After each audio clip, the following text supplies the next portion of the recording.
It's Christmas Eve, 1987.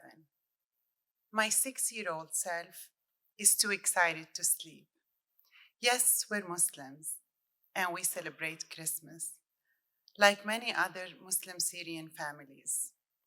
It's more associated with the New Year.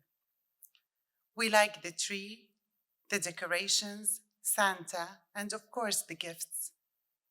It's Christmas morning, and I got a large Barbie doll house with pool and towels for Barbie and Ken. It was an expensive gift at the time, but my father was able to afford it. He owned a textile factory. Although I was born in Aleppo, I'm not Arab like most of the people in Syria.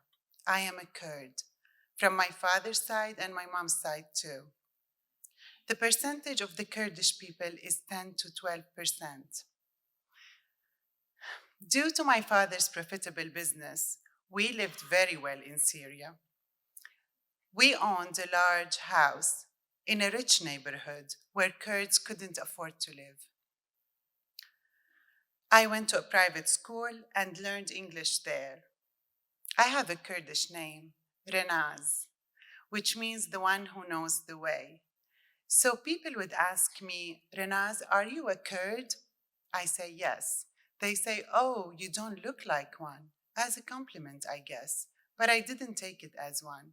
What they really meant is you don't look poor like the rest. To be a Kurd in Syria means you cannot speak your language. The government for a long time put a strategic plan to destroy and erase our Kurdish identity. We were not allowed to speak our language. They prohibited the use and publications of books and other materials in Kurdish. They even changed the names of the Kurdish towns into Arabic, while other minorities like Armenians were able to speak their language, have their own schools, and congregate in their own clubs. Growing up, I was taken by Shakespeare, Jane Austen, Charles Dickens, and Charlotte Bronte, so I studied English literature. One day, my father was driving me to college.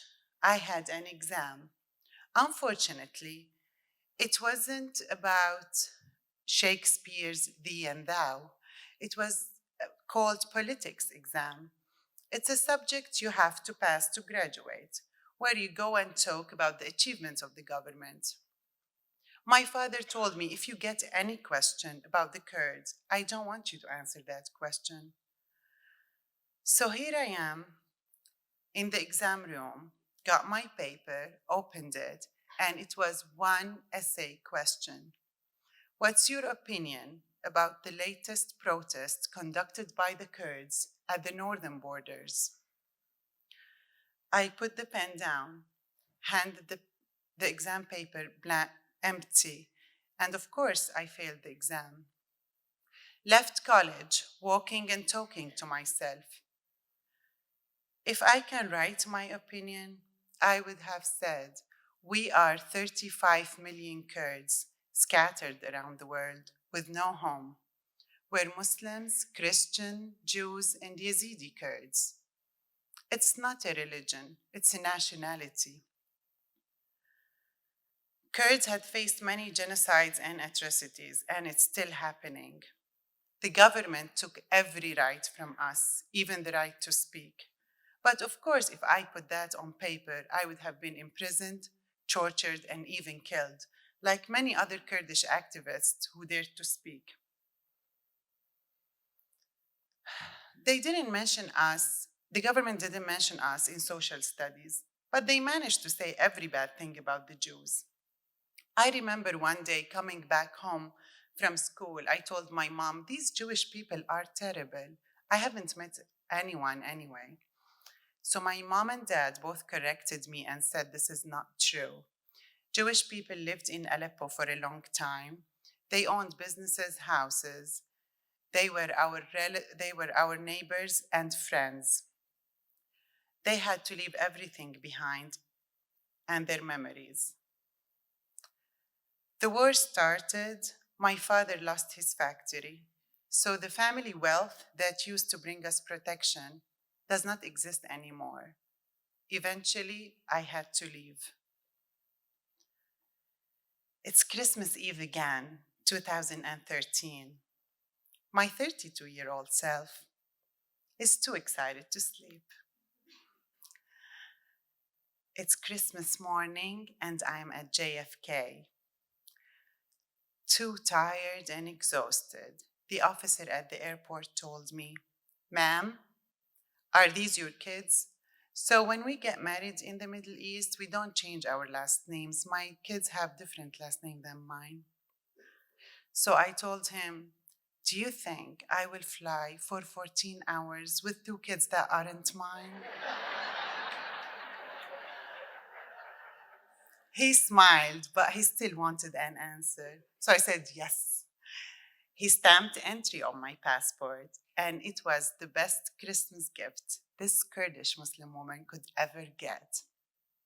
But here again, but here I am again, as if the minority thing has to follow me like a curse. "What a beautiful accent you have. Where are you from?" "Syria." "Oh, you don't look like one."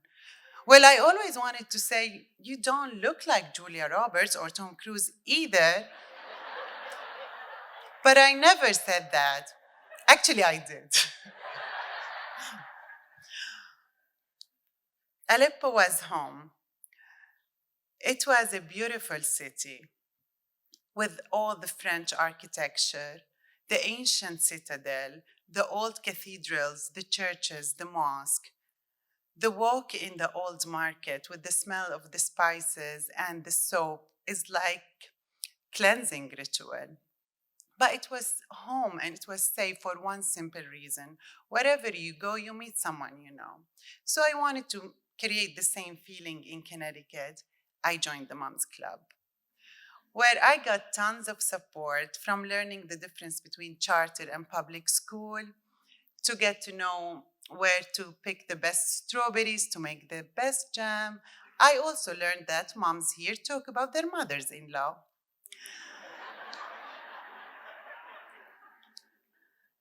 I always I always attract good people in my life. And as much kindness and support I got in the United States, unfortunately, my kids face terrible insults in school. Like, "Do you belong to ISIS?" or "Allahu Akbar" as an insult. Or "How was life in a refugee camp?" A life they never experienced. My mom always used to tell me, "Wear your insecurities as a crown." So can you see my crown? It says Kurdish Muslim single mom from Syria. I hope one day my kids can grow up to wear their own too. I always remind them that being called a refugee is not an insult. It's a badge of courage, strength, and victory. Thank you.